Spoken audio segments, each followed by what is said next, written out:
Chapter 11.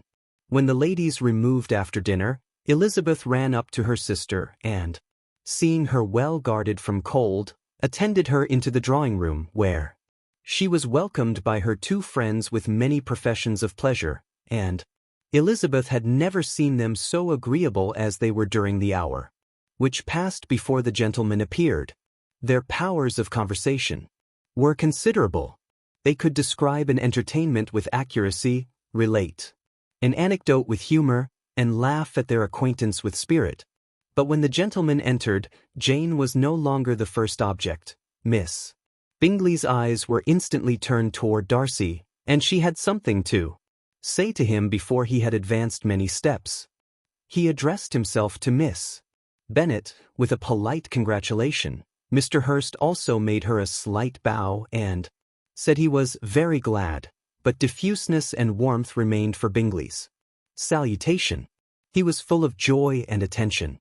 The first half-hour was spent in piling up the fire, lest she should suffer from the change of room, and she removed at his desire to the other side of the fireplace, that she might be further from the door. He then sat down by her and talked scarcely to anyone. Elizabeth, at work in the opposite corner, saw it all with great delight. When tea was over, Mr. Hurst reminded his sister-in-law of the card table. But in vain. She had obtained private intelligence that Mr. Darcy did not wish for cards, and Mr. Hurst soon found even his open petition rejected. Assured him that no one intended to play, and the silence of the whole party on the subject seemed to justify her. Mr. Hurst had therefore nothing to do but to stretch himself on one of the sofas and go to sleep. Darcy took up a book. Miss Bingley did the same, and Mrs. Hurst, principally occupied in playing with her bracelets and rings, joined now and then in her brother's conversation with Miss Bennet. Miss Bingley's attention was quite as much engaged in watching Mr. Darcy's progress through his book as in reading her own, and she was perpetually either making some inquiry or looking at his page.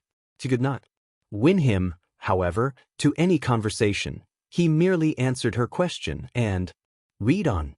At length, quite exhausted by the attempt to be amused with her own book, which she had only chosen because it was the second volume of his, she gave a great yawn and said, "How pleasant it is to spend an evening in this. But I declare after all there is no enjoyment like reading. How much sooner one tires of anything than of a book. When I have a house of my own I shall be miserable if I have not an excellent library." No one made any reply.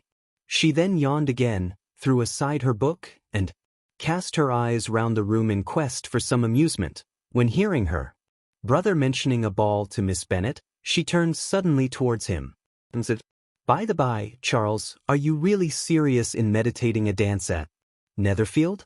I would advise you, before you determine on it, to consult the wishes of the present party. I am much mistaken if there are not some among us to whom a ball would be rather a punishment than a pleasure." "If you mean Darcy," cried her brother, "he may go to bed, if he chooses, before it begins. But as for the ball, it is quite a settled thing, and as soon as Nichols has made white soup enough, I shall send round my cards." "I should like balls infinitely better," she replied, "if they were carried on in a different manner. But there is something insufferably tedious in the usual process of such a meeting. It would surely be much more rational if conversation instead of dancing were made the order of the day." "Much more rational, my dear Caroline, I dare say, but it would not be near so much like a ball." Miss Bingley made no answer, and soon afterwards she got up and walked about the room. Her figure was elegant, and she walked well, but Darcy, at whom it was all aimed, was still inflexibly studious. In the desperation of her feelings, she resolved on one effort more, and, turning to Elizabeth, said, "Miss Eliza Bennet, let me persuade you to follow my example and take it turn about the room. I assure you it is very refreshing after sitting so long in one attitude." Elizabeth was surprised, but agreed to it immediately. Miss Bingley succeeded no less in the real object of her civility. Mr. Darcy looked up was as much awake to the novelty of attention in that quarter as Elizabeth herself could be, and unconsciously closed his book.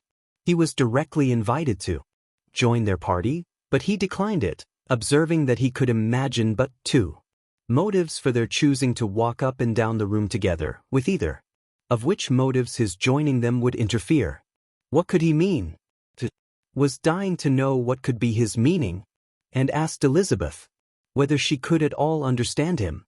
Not at all, was her answer, but depend upon it, he means to be severe on us, and our surest way of disappointing him will be to ask nothing about. Miss Bingley, however, was incapable of disappointing Mr. Darcy in anything, and persevered therefore in requiring an explanation of his two motives. I have not the smallest objection to explaining them, said he, as soon as she allowed him to speak. You either choose this method of passing the evening because you are in each other's confidence, and have secret affairs to discuss, or because you are conscious that your figures appear to the greatest advantage in walking. If the first, I would be completely in your way, and if the second, I can admire you much better as I sit by the fire. Oh, shocking, cried Miss Bingley.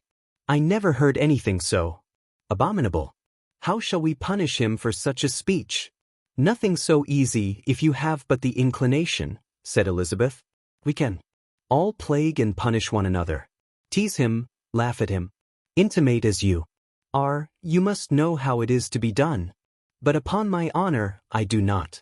I do assure you that my intimacy has not yet taught me that. Tease calmness of manner and presence of mind. Oh no, feel he may defy us there.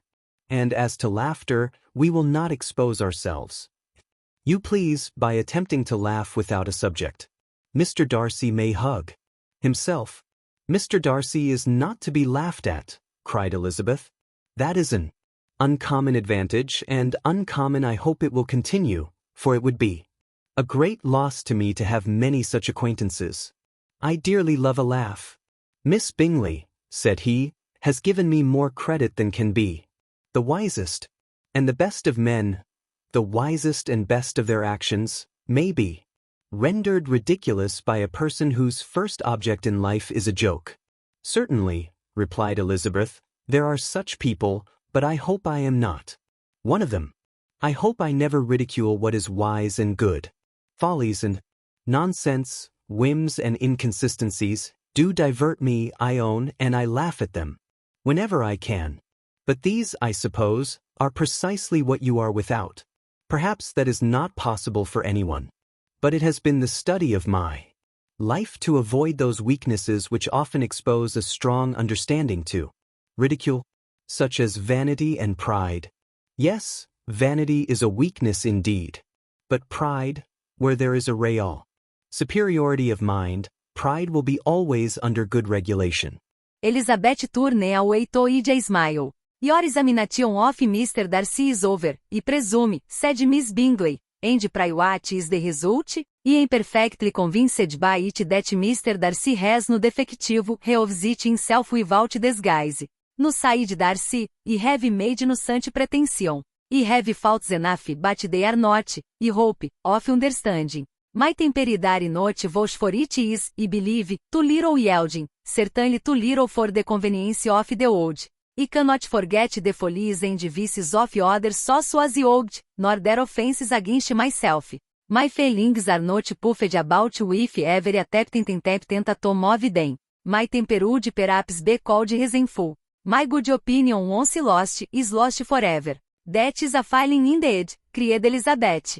Implacable resentment is a shade in a character. But you have chosen your fault well. You really cannot now get it, you are safe from me. There is, I believe, in every disposition a tendency to some particular evil, a natural defect, which not even the best education can overcome. And your defect is to hate everybody. And yours, he replied with a smile, is willfully to misunderstand them.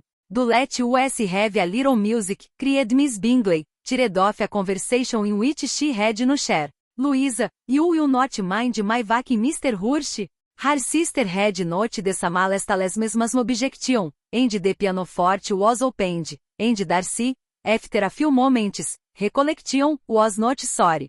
For it began to feel the danger of paying Elizabeth too much attention.